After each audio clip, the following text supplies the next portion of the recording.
familiar. They won't be familiar with the idea. You see, if I ask you a simple question, and I want us to be rational here, don't keep saying faith, faith, faith. You see, if you take this one, you take that one, where were they translated from? They're translated from the originals. What were they called? What do you mean, what they... I don't, if you are not sure, don't worry, my friend. Tell me so. Can I ask my friends here? What the problem is, can I ask? There's an original in Greek, there's an original in Latin. There is.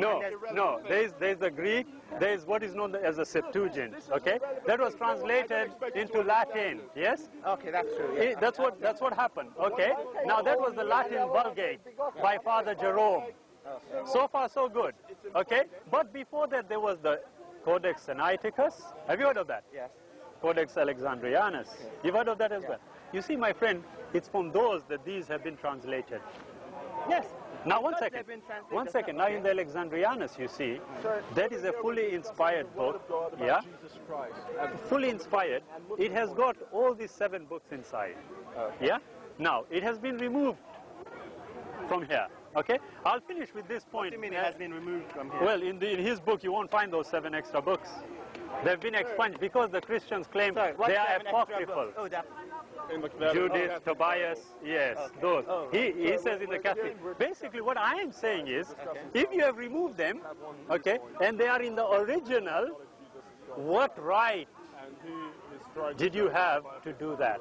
Now, all I am pointing out to my friends, and they don't want to go there, is if in the original it's not there, and it is to be found in the translation, which one is wrong? Okay. No, it's just a question, my friend. In the apocryphals? Okay. No. If it is in the original, the statement is contained, and in the translations it's not contained, which one is wrong? If it's in the originals, it's in the original, and that's how it is. So the translation would be wrong. The translation. Well, if you go to the original, and now don't tell me, quote verse, the museum in London is just here somewhere, yes? And you go to the London Museum and they will show you the codexes. They've got photocopies of it. And you will find in there, it is not there. Even more fatally, what you will find are 2 letters known as the letters of Clement. Clement was a Christian saint.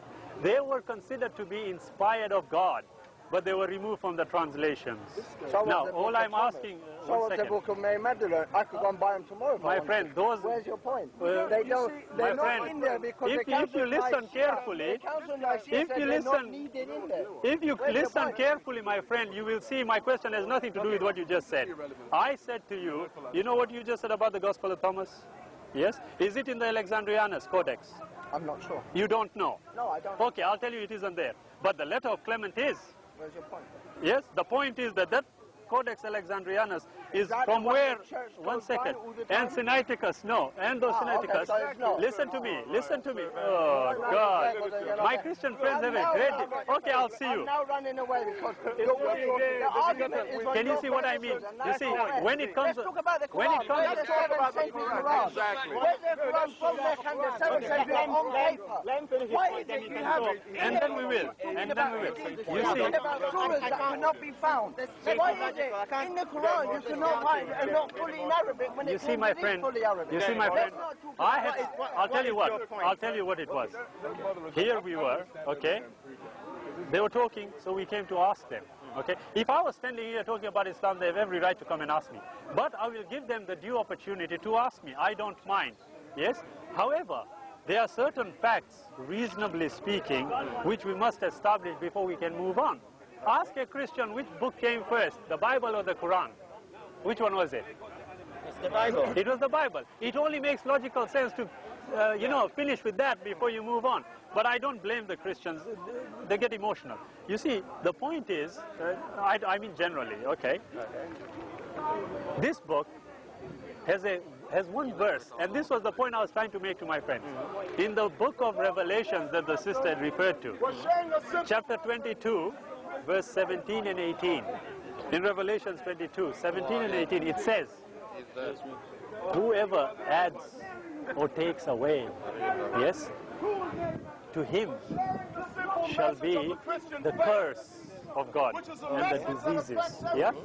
Basically, if you remove from the Bible or you add to the Bible of the scriptures, you will be cursed. Okay? Now, all I was going to ask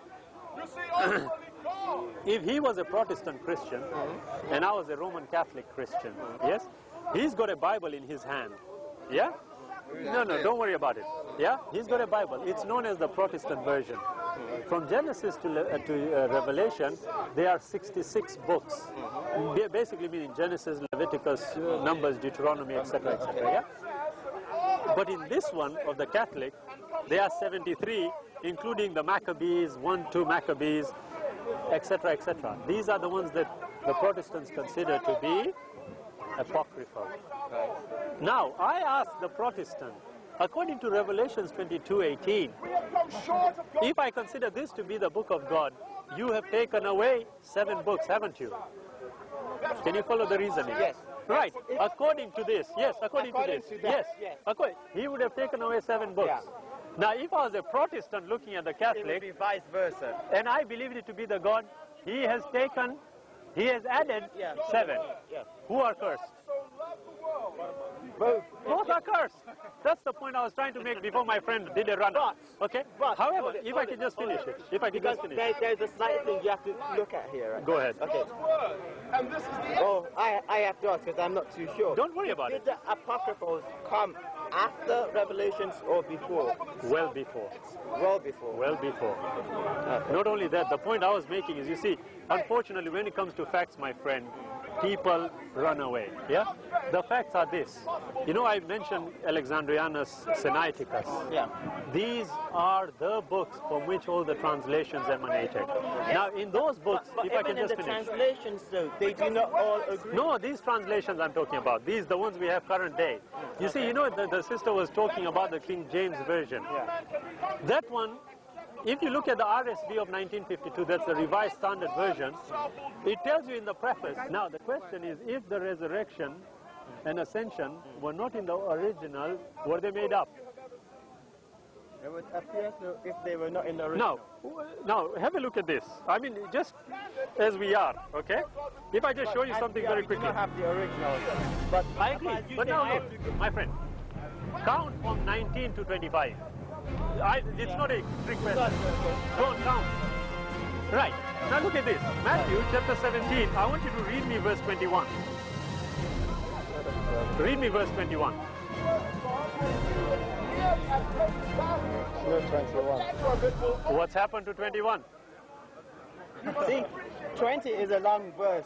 So Yeah, and it goes to 22, doesn't it? yes, because it's a long verse. They accidentally I it's a can number. accept that, but you see, no, it isn't a number. It was not there in the original. Should I tell you how? Okay. Look down here and you'll find verse 21. But this kind never comes out except by prayer and fasting. So you see, it's not a question of the verse being long. Yeah. They removed it because it was not in the original. Now I ask a very simple, straight question. Was this inspired of God? It would appear not. Not. But But then prior, that- 1 second, my that friend. accepts that it's not. That's what It's true. said. But now, prior to 1952, this verse was inside, as inspired of God. Yes, but remember, Was it? I don't know, but No, was it? It's simple. Yes if it or was, no? I don't know about the text No, in no, 1952. it wasn't. Believe you me, I wouldn't Okay. lie. In this matter, there's no need. So it wasn't. It was there prior to 1952, Okay. but after they revised it, they realized this was not in, so they removed it. But what they did is they footnoted it. Now, the simple question would be, why does God even work with footnotes here? Play about it. Yeah? Exactly, Ashek. Yeah? Now, it's not only here. One of the most important doctrines of Christian belief, yes, is the resurrection and the ascension of Christ. All right. Yet it was taken away in 1952. But there was such an outcry by the Christian world as a whole that in 1971 they re-revised From which text? Luke 24:51. But there was such an outcry by Christian communities that in 1971 and between 71 and 73 they re-revised it and put it back in. Now the question is, was it there or was it not? I know God plays hide and seek, but this is getting to the point of being ridiculous.